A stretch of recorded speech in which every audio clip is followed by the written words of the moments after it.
This is Ice Nova, and this is Frostbolt. What do you get when you mix them together? One of the best builds I've played in Path of Exile.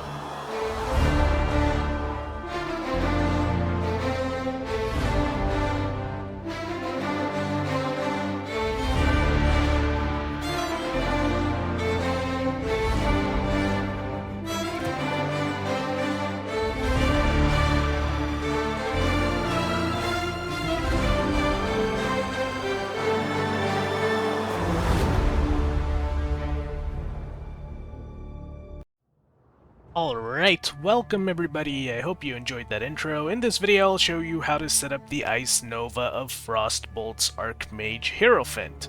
This is one of the strongest spell builds I've played this league, and I want to teach you how to get things rolling as quickly and as painlessly as possible. On the screen right now is the itinerary for the video. I've included timestamps on screen as well as in the description so you can better navigate the topics we'll be discussing. We're going to start by talking about the campaign, where I'll walk you through the quest rewards, skill gems, and equipment you should be using for Acts 1 through 10.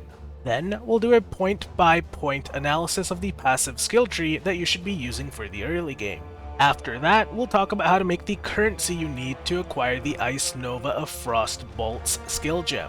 This is a transfigured gem and a popular one at that, so it's going to cost us a pretty penny. With currency making out of the way, we'll talk about some early game gear upgrades you can get that will make your Atlas progression smoother. Lastly, we'll end the video with acknowledgements and pass the torch on to other build creators that will give you some options on how to scale and optimize this build into the end game. With that said, grab yourself a drink and let's begin. First things first, we need to pick a name. I think Himmel the Hero seems appropriate for this Zero to Hero journey. At level 1, we have no choice but to use the Glacial Hammer skill gem. This is a melee skill that converts your physical damage to cold damage. Use it to beat Hillock and cherish these moments because we'll never swing a melee weapon on this character again. After killing Hillock, get yourself the Purifying Flame skill gem. This is a spell skill that deals damage in a line and creates consecrated ground in an area. Consecrated Ground regenerates your health and will create a shockwave that deals area damage when hit by Purifying Flame. The only other important thing for you to know is that the skill deals physical damage, half of which is converted to fire damage. Place Purifying Flame into any item that has a blue socket. After killing Hailrake, grab yourself the Arcane Surge support gem. Arcane Surge tracks the amount of mana you spend on a skill, granting you a buff when the total mana spent reaches a threshold. The buff lasts 4 seconds, grants you increased cast speed, mana regeneration, and more spell damage for the supported skill. Link Arcane Surge to Purifying Flame in a blue socket setup. After unlocking the Submerged Passage, grab yourself the Holy Flame Totem and Frost Blink skill gems. Talk to Nessa and buy the Summon Phantasm support gem. Frostblink is your mobility skill. It teleports you to a location, dealing area damage and creating chilled ground at both ends of the teleport. Frostblink has a cooldown, but it's also instant cast. This means that you can seamlessly use Frostblink without interrupting your other actions. This allows for a spicy wombo combo where you can Frostblink into enemies offensively while casting Purifying Flame. Clever use of this interaction will have you speeding through the campaign. Place Frostblink into any item that has a blue socket. Holy Flame Totem is a skill gem that summons a totem which channels a stream of fire and consecrated ground. The fire is a projectile spell that deals physical damage, half of which is converted to fire damage. We're going to be using this as an auxiliary skill to increase our damage output against rare and unique monsters. Summon Phantasm support is a support gem that summons a minion when your skills kill or hit enemies. These minions last 15 seconds and deal physical damage. Link Summon Phantasm to Holy Flame Totem in a red-blue socket setup. This will allow our totem to deal even more damage to rare and unique monsters. After reaching the lower prison, get 2 copies of the added fire damage support gem. The first one can be acquired as a quest reward, and the second one can be bought from Nessa. Skills supported by this gem will gain a portion of their physical damage as extra fire damage. Since Purifying Flame and Holy Flame Totem deal physical damage, we'll be able to use the support gem to increase our damage output. Link Arcane Surge and added fire damage to Purifying Flame in a blue-red-blue socket setup. Link Summon Phantasm and added fire damage to Holy Flame Totem in a blue-red-red setup. Before you fight Brutus, I recommend that you have the following items. Get 2 Coral Rings for increased life, a Rustic Sash for increased global physical damage, and make sure that you've upgraded your flasks to the large flasks. For everything else, you can use what you find. I recommend sticking to base items that provide spell damage, armor, and energy shield. For item modifiers, prioritize spell damage and cast speed on your weapons. Look for movement speed on boots, and get as much life and resists where you can find them. After killing Brutus, grab yourself the Clarity skill gem. This is an aura skill that reserves some of your mana to provide flat mana regeneration. I suggest leaving the skill at level 1 until later in the campaign when your character has a higher mana pool for you to reserve. Place Clarity into any item that has a blue socket. When you reach the Caverns of Wrath, go back to town and get yourself the Absolution skill gem. This is a spell that damages enemies in an area and applies a debuff. Debuffed enemies that die will be consumed to spawn a Sentinel of Absolution. These minions will cast the same spell that you do to damage nearby enemies. Absolution deals physical area damage, half of which will be converted to lightning damage, so replace Purifying Flame with Absolution as your new primary skill. Link Arcane Surge and added fire damage to Absolution in a blue-red-red socket setup. Before you fight Merveil, I recommend that you replace one of your rings with a sapphire ring that provides cold resists. Also check to see that you've upgraded your flasks to the greater flasks. For everything else, we're prioritizing the same stats as before. Here's what my passive skill tree looked like at the end of Act 1. I'll be going over what passives you should take and why later in the video. Moving on to Act 2, get yourself the Herald of Purity skill gem after completing the Intruders in Black Quest. Herald of Purity is a reservation skill that makes you deal more physical damage. It also has the added effect of summoning a Sentinel of Purity when you kill enemies. These minions will attack nearby enemies with melee attacks. Place Herald of Purity into any item that has a red socket. After killing the Weaver, grab the faster casting support gem. Skills supported by this gem will have increased cast speed. Replace Arcane Surge with faster casting support. You should now have faster casting linked to added fire damage and Absolution in a blue-red-red socket setup. Hold on to Arcane Surge in your stash because we will be using it later. For the Deal with the Bandits quest, I recommend that you kill Creighton, kill Oak, and help Alira. Helping Alira will give you plus 15% to all elemental resists. This goes a long way in helping us reach the resistance cap during the campaign. If you're new to patch 3.25, then remember to complete through Sacred Ground in the Crypt level 2. This now gives us 1 passive skill point. Before you fight the Vol Oversoul, I recommend that you replace one of your coral rings with a topaz ring that provides lightning resists. Also check to see that you've upgraded to Grand or Giant flasks.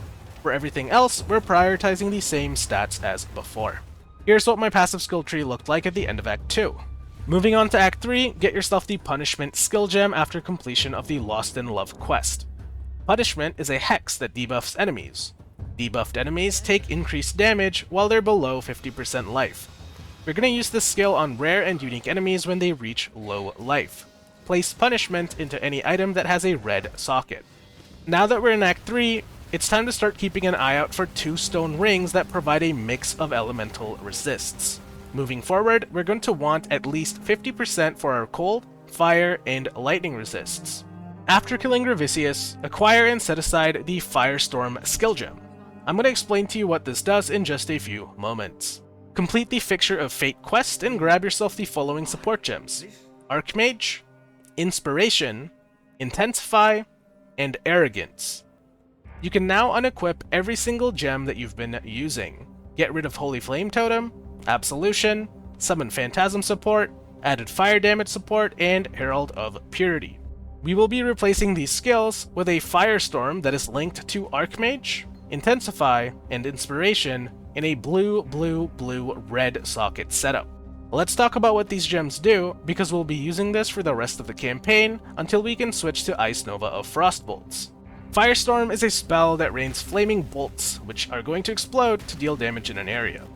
The bolts rain down over a duration, and the first impact is going to have a massive increase in area of effect and damage. You can have a total of 3 Firestorms active at once, so use this spell like you would any other spell, but with the added benefit of creating lingering areas that deal damage. Archmage is a support gem that is the bread and butter of this build. It's going to cause supported spells to gain lightning damage equal to a portion of your unreserved mana. This allows us to scale our damage by scaling the total amount of mana our character has available. This is actually insane if you also find a way to scale your defenses through increasing your mana, which we will later on in the video. Intensify is a support gem that grants skills the intensity mechanic. Intensity stacks up to 3 by default and reduces your area of effect while increasing your area damage. Gain intensity by standing still and casting. Lose intensity when you use mobility skills or move. This support gem provides us with increased area of effect at 0 stacks and increased single target DPS at max stacks. Inspiration is a support gem that makes skills cost less mana. Spending mana on these skills generates an inspiration charge. This gives us increased critical strike chance and more elemental damage per charge. Inspiration charges expire once a certain amount of mana has been spent, so this support will essentially provide you with a cycling damage buff through the charge mechanic, but more importantly, it's going to lower the enormous mana cost of using the Archmage support. To recap, we will now be using Firestorm linked to Archmage, Intensify, and Inspiration in a blue-blue-blue-red socket setup. The last thing you can do before you move on is link Arrogance support to Clarity in a red-blue socket setup. Arrogance makes it so your reservation skills reserve life instead of mana, and since we're now using Archmage, we no longer want to have anything that reserves our mana. Check to see that your Clarity is level 1 so that you don't reserve too much of your life. After completing Normal Lab, we're going to ascend our Templar into a Hierophant. Spend your first 2 Ascendancy points on Conviction of Power. This node gives our character 4 Endurance charges and 4 Power charges at all times. The Endurance charges reduce the physical and elemental damage that we take. The Power charges increase our critical strike chance, making it easier for us to proc Elemental Overload. While you're doing Lab, try your luck with the Divine Font by placing any blue gem in exchange for a random transfigured blue gem. If you're lucky, then you might get the Ice Nova of Frostbolts or Frostblink of Wintry Blast while you are doing your labs in the campaign. Before we fight Piety and Dominus, I recommend that we have the following items: a heavy belt for strength, a jade amulet for dexterity, and make sure that you've upgraded your flasks to Colossal. Our stat priority has also changed now that we've swapped to Archmage. I recommend sticking to base items that provide spell damage, armor, and energy shield. And for item modifiers, we're going to prioritize spell damage, mana and cast speed on your weapons, movement speed on our boots, and get as much life, mana, and resists wherever we can find it. Here's what my passive skill tree looked like at the end of Act 3. Moving on to Act 4, we're going to grab the Sigil of Power skill gem after completing Breaking the Seal. Sigil of Power places a circle on the ground, which grants you added lightning damage. It also debuffs enemies to make them deal less damage while they're in the circle with you. The Sigil gains stages when you spend mana inside of the circle, and that's going to increase the effects of both the buff and the debuff.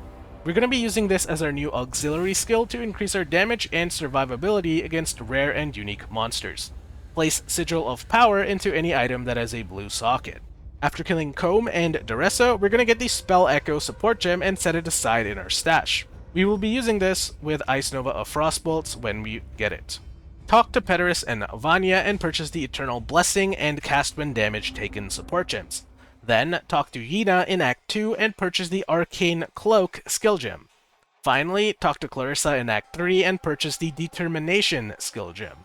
Let's go through what these gems do. Determination is an aura skill that reserves 50% of your mana to provide armor. Eternal Blessing is a support gem that makes auras have no reservation. The supported aura is instead considered to be a blessing, and blessings disable all other skills that reserve mana. This allows you to run one aura and only one aura for free. Auras that reserve life don't interact with this mechanic, so the Clarity and Arrogance that we set up before is completely fine as long as it's being reserved on our life. Link Eternal Blessing to Determination in a red-red socket setup. Arcane Cloak is a guard skill that spends a portion of our mana to grant a buff.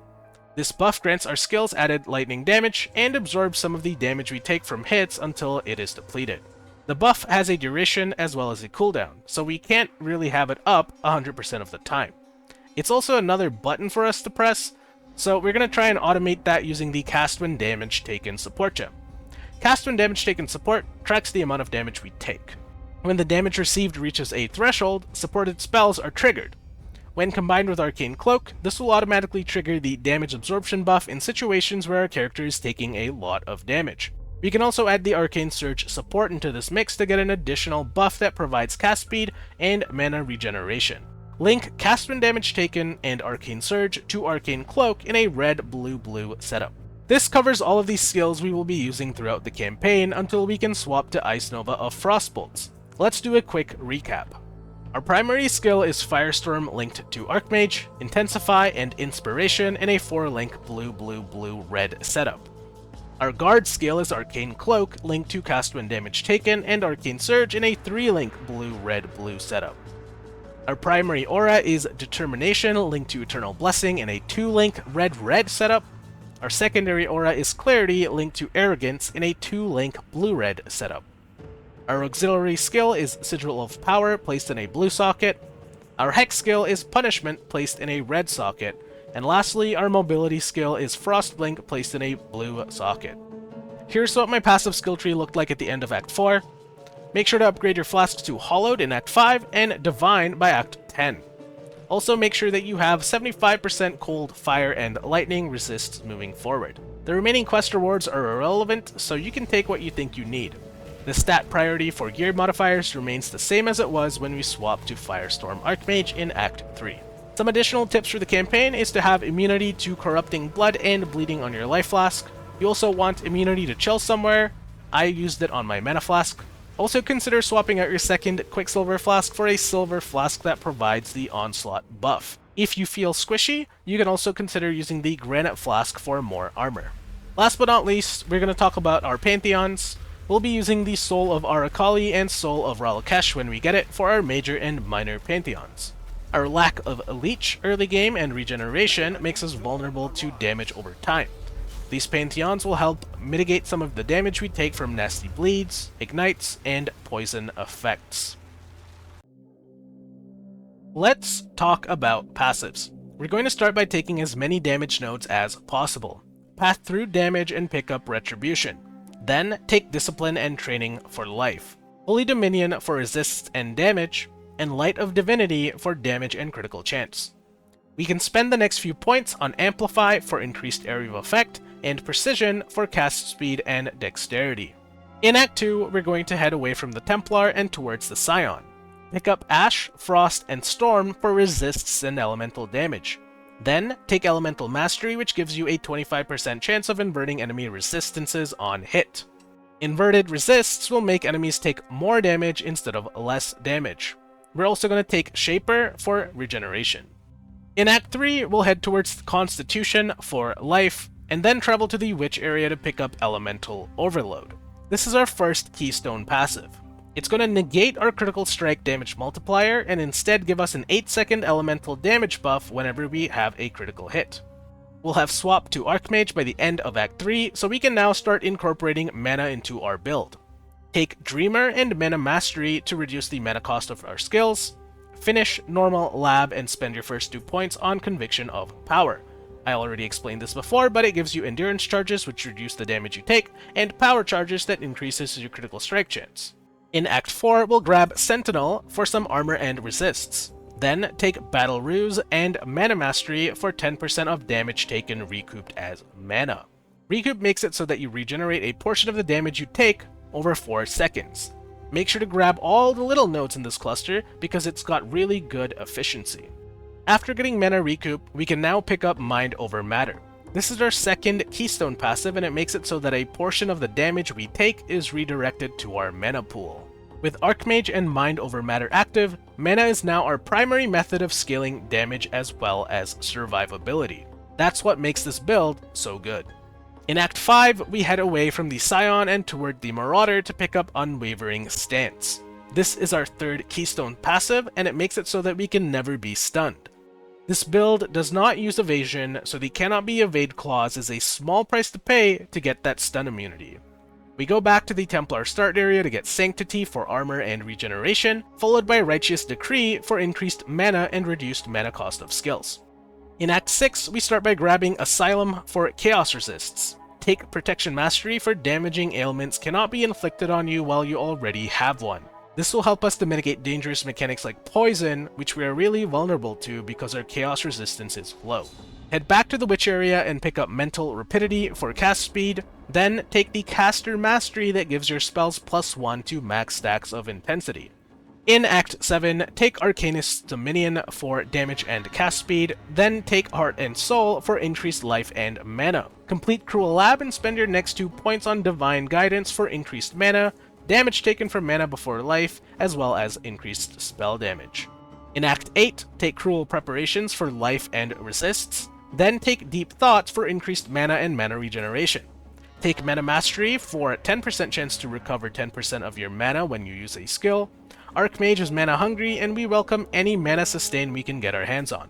In Act 9, take Arcane Will for increased mana and flat mana regeneration, then take Prodigal Perfection for increased mana and damage. Remember to take the small node that gives flat mana, because once again, this is a very efficient point. In Act 10, take Crackling Speed for lightning damage and cast speed. Take Lightning Mastery so that increases to mana apply to shock effect at a 30% value. We're going to wrap up the campaign by heading towards Light Eater for Energy Shield Leech. Take Leech Mastery to make sure that 10% of our Leech applies instantly. Complete Merciless Lab and spend your next 2 points on Sanctuary of Thought for less mana cost of skills, increased Energy Shield, and increased area of effect. Once you have this Ascendancy, you can go back to the Templar area and refund the points you spent on Amplify. You're not going to need that extra area of effect. You can also refund the early points you spent on damage and path through these intelligence nodes instead. That's going to save you some points. When you start doing white maps, I suggest taking Prismatic Skin for increased maximum all resists. You can also take Protection Mastery so that your elemental resists can never be lowered by curses. This is a nice band-aid solution until we can get better gear that overcaps our resist. If your chest has no life modifier on it, then take the Life Mastery to give 15% increased life. Any points from here on out can be spent on taking Jewel Sockets or small life and mana nodes. Remember that this is an early game passive tree to help you get the build set up. So I'm not going to be suggesting any unique jewels, cluster jewels, or using any big brain tech or mechanics. Next up is probably the shortest but most important section of this video. How are we going to make money? There were 2 things that happened in patch 3.25 that we're going to take advantage of. First, the drop rate of quality currency was dramatically decreased. Second, Faustus in King's March now provides us with a currency exchange. This means that players can trade with one another asynchronously and at their leisure. You've heard of the phrase selling shovels, but have you come across selling chisels? To make money for Ice Nova of Frostbolt, you first need 8 Chaos Orbs. I got mine from raw drops from the campaign, as well as by doing a few of the Chaos recipes. Vendor 1 unidentified item from every equipment slot with an item level that is level 60 or higher. If you do this correctly, the vendor will give you 2 Chaos Orbs for your trouble. Once you have a total of 8 Chaos Orbs, walk yourself over to Kirik. He sells chisels by the seashore. Buy a stack of 20 chisels for 8 Chaos Orbs, and then head over to Faustus in King's March. Here, you're going to place a sell order for your chisels at a rate of 16 Chaos Orbs for 20 chisels. This might take a few minutes to complete, but the strategy still works as of recording this video. When the order has been filled, you'll have doubled your investment of 8 Chaos into 16 Chaos. A quick tip is that you can invite both Kirik and Faustus to your hideout to make this process easier. The catch here is that Kirik only sells 1 stack of chisels at a time. To refresh his vendor inventory, we have to activate a Kirik mission. You'll find these from killing bosses while mapping, and you can increase the number of missions you get if you take these Atlas passive skills. This is the same tree that is universally recommended for Atlas progression, so we'll be feeding 2 birds with 1 scone by being able to make money in the process. I simulated early game Atlas progression by running 1 of every white map, placing 1 Atlas point into my tree with every map completion. By the time I finished 36 maps, I had 9 Kirik missions waiting for me in my map device. Ignore the yellow and red missions here, I just have those laying around from League Start. 9 Keurig missions netted me a profit of 72 Chaos Orbs. Unfortunately, that's not enough to afford Ice Nova of Frostbolts, but it will give us the currency we need to make some gear upgrades. That brings us to our next topic, early game gear progression. I've gone ahead and picked out some affordable uniques for us to use early into the game. These items aren't strong or even ideal for an optimized endgame setup, but it is going to highlight the strengths and round out the weaknesses of the build. Most of the uniques are fairly common and should be easy to access unless you happen to be playing in SSF. The first item we'll buy is Moon Sorrow. This is a wand that comes loaded with spell damage, lightning damage, and cast speed. This wand has more stats than both of my campaign weapons combined. The second item we'll purchase is Sapphal's Frame. This is a shield that provides spell damage, elemental resistances, spell block, and most importantly, maximum resistances. Once you get to maps, enemy spell damage quickly becomes an issue. Stacking maximum resistances is one way of mitigating incoming spell damage. This is one of the cheapest ways to improve your survivability when you start mapping. Later on, you can consider switching to a more advanced setup like capping spell block or spell suppression. The downside of this item is that we lose our ability to block attack damage, but that's not too big of a deal since we never really had a lot of block chance for attack damage to begin with. The third item we'll buy is Atziri's Foible. This is an amulet that provides a ton of mana and reduces the attribute requirements for your gems and items. It pales in comparison to endgame options, but is completely busted for early game progression. The fourth item we'll buy is Death Rush. This is an amethyst ring that gives us much needed chaos resistance. Most importantly, it also procs the adrenaline buff on kill.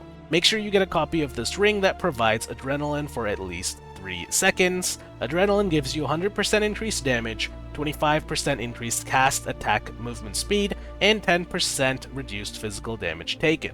This ring is seriously underrated and it's greatly going to improve your clear speed while you're mapping in the early game. The fifth item we'll purchase is Immortal Flesh. This is a leather belt that gives us a boatload of life and mana regeneration. It comes with the downside of reducing your elemental resists, but the life regeneration comes in clutch for mitigating damage over time effects. When buying this belt, look for rolls that maximize life regen and minimize the resistance penalty. The sixth and final item we'll purchase is Replica Comb's Heart. This is a chest that has no sockets, preventing us from using a 5 or 6 link socket setup. It makes up for this by providing us with a massive bonus to our flat mana. It also gives a modest amount of armor and lightning damage. This chest has some incredible bang for its buck, and will last you until you have enough currency to spend a few divines on a proper 6-link chest. This chest has no life modifier on it, so make sure to take the life mastery that gives you 15% increased life when you meet this condition. I spent 1 chaos on Moon Sorrow, 1 chaos on Sapphal's Frame, 19 chaos on Atziri's Foible, 20 chaos on 3-second Death Rush, 7 chaos on a decently rolled Immortal Flesh, and 5 chaos for Replica Comb's Heart. Prices may vary depending on when you are watching this video. You'll notice that I've left the gloves, boots, and 1 ring slot open as flex options. Here I recommend that you use rare items with as much life, mana, resistances, and movement speed that you can find. I purchased this pair of gloves for 5 chaos, this ring for 3 chaos, and these crappy boots are the same ones that I found during the campaign. The best part of starting late into a league is that you can get these items for a fraction of what they would be worth if you were to start playing in League Start. Feel free to use whatever item you want in your helm slot. We're going to be replacing that with a unique called Kitava's Thirst once we switch to our Ice Nova of Frostbolt setup. I recommend using 2 Divine Life Flasks, 1 Divine Mana Flask, 1 Quicksilver Flask, and 1 Silver Flask. Enchant your utility flasks with the crafting bench using Instilling Orbs and Glass Blower Bauble so that they activate when the charges reach full. Modify your life and mana flasks with alterations or beast crafting so that you have immunity to bleed, corrupting blood, ignite, chill, and freeze. If you find yourself dying a lot, you might want to consider swapping out the silver flask for a granite flask instead. Once you have these items, you should have enough damage and survivability to complete the Uber Lab. Spend your last 2 Ascendancy points on Arcane Blessing, which increases the effect of Arcane Surge. You now have two options. You can either keep farming Kyriak missions in white maps until you can afford Ice Nova of Frostbolts, or you can farm Uberlab where you'll have the best chance of finding the gem yourself. I personally decided to farm Uberlab and lucked into the Ice Nova of Frostbolts on my second attempt. I also got super lucky during the campaign and got Frostblink of Wintry Blast when I finished the Merciless Lab. Obviously, you may not be as lucky as I was, but I promise you that this setup is going to let you blast through white maps or do Uberlab until you get these two gems. Alright, so we're doing this part live. Once you have your Ice Nova of Frostbolts Transfigured Gem, you're going to need a 4-link blue setup. Okay, what you're going to do is take Ice Nova of Frostbolts, put that into your gloves like I have here, or any other 4 blue setup. Then you're going to use Archmage support. This is our most important support gem.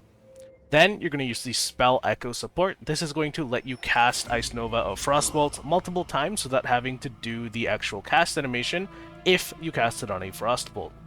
And you're going to put Lightning Penetration because now with the Archmage support, the majority of our damage is going to be from Lightning. Alright, so here is our Ice Nova of Frostbolt setup. We'll put that on, and you can see here that it costs 171 mana. Alright, this part is going to be really important when we put on Kitava's Thirst unique helmet. Alright, and you can see here that the gem is only level 2, so even with that said, we're doing 6,000 lightning damage per hit, and when it's leveled up, I think it'll be half and half for cold, half for lightning. Alright, the next most important thing you need to do is get yourself the Kitava's Thirst Zealot helmet. This is a couple of chaos depending on the role. The only thing we really care about on this unique is the 50% chance to trigger socketed spells when you spend at least 100 mana on a upfront skill. Okay, and we have that condition met with Ice Nova of Frostbolts. Okay, so you can see here that Ice Nova on Frostbolts on its own isn't really anything special to write home about. But if we put on Kitava's Thirst, and then we take Frostbolt, greater multiple projectiles, returning projectiles, and then of course our Punishment Curse for a utility, we're going to get something that looks like this.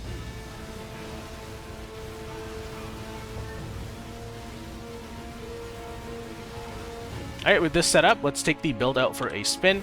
And of course, whenever you get Frostblink of Wintry Blast, you're going to change that for a Frostblink that you were using before, and you're going to attach it to Faster Casting and Archmage support. The reason for this is it's going to give you a mobility skill that also costs 100 mana or more, so you're going to be proccing the Frostbolts and your Punishment Curse as you teleport around the map, alright? And that's going to set you up for your Ice Nova of Frostbolts. Okay, so let's take this build out for a spin. Here I have a tier 16 Strand map. Okay, it's just got 4 mods on it, nothing impressive, and I can show you the atlas that I'm going to be testing this on. We have an end game atlas setup with Searing Exarch altars, and of course we have taken all of the map effect modifiers available on the tree. So you can see here that we have 62% increased effect of explicit modifiers on map. So this is your typical Alk and Go map setup for endgame. Right, we'll put this in, and you can see here that we are only level 77, and our gems are still unleveled, so there's a lot of room for improvement here, but I just want to take the build out for a spin and show you what it looks like.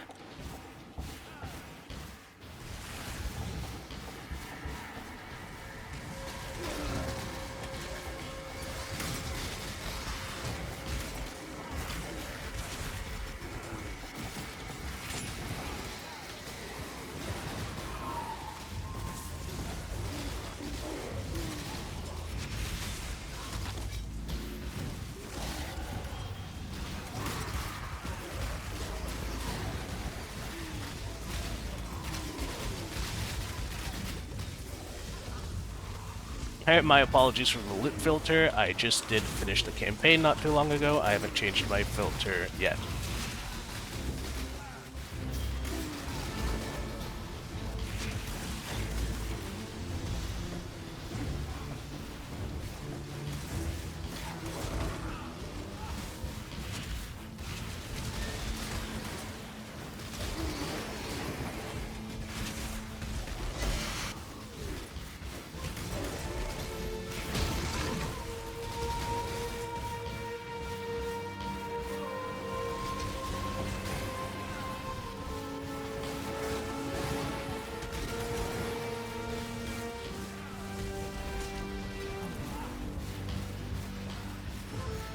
I'll put a... I don't have a portal. Well, we're just gonna YOLO it. If we die, we die.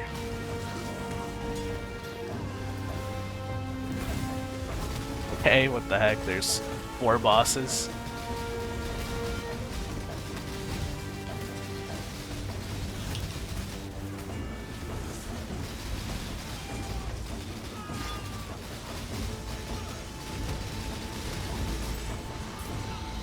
Alright, and there it is. Unfortunately, no portal scroll, so I'm gonna have to log out here, but I'll see you guys in just a second. The last section of this video is going to answer the question of what next. Once you've got your early game set up and your Atlas progression complete, you're going to be looking for ways to scale this build's damage, clear speed, and defenses to the moon.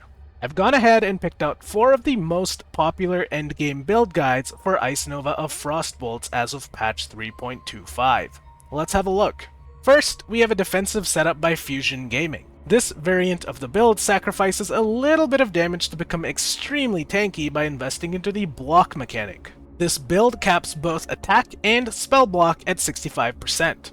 Svalin is a unique shield introduced in Settlers of Kalgor, and it provides us with the Lucky Block mechanic. Lucky Block rolls your chance to block twice and takes the higher of the 2 rolls. This effectively turns 65% block to round about 88% block.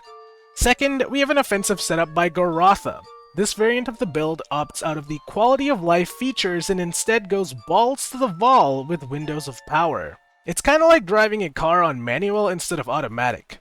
This build uses spell suppression and Fizz taken as for its defenses. If you like pressing additional buttons to have more agency and do maximum damage, then this endgame setup is for you. Third, we have a balanced setup by Palstron. This variant of the build uses Immutable Force to obtain stun immunity, Purity of Elements to get ailment immunity, and scales crit instead of elemental overload to dish out some serious damage. One thing I should warn you about though is that a major defensive layer of this build was unalived by GGG in patch 3.25. Eternal Damnation is no longer compatible with power and endurance charge stacking, so rest in peace to that particular combo. With that said, you can easily slot in another amulet and defensive layer. The rest of the build still scales to be an endgame behemoth with the right amount of investment. Last, but certainly not least, we have the most popular setup by Zizarin. This variant was done in collaboration with Garotha and is by far the most beginner-friendly way to scale this build. Zizarin uses the Kitava's Thirst setup to automate Frostbolts and relies on spell suppression for its defenses. If you want something that is tried, true, and more importantly, accessible to new or casual players, then this is the setup for you. And that brings us to the conclusion of this video. If you've made it this far, then thank you so much for watching, like if you liked it, and make sure to subscribe if you want to see more videos like this one. I'll see you guys soon with another video.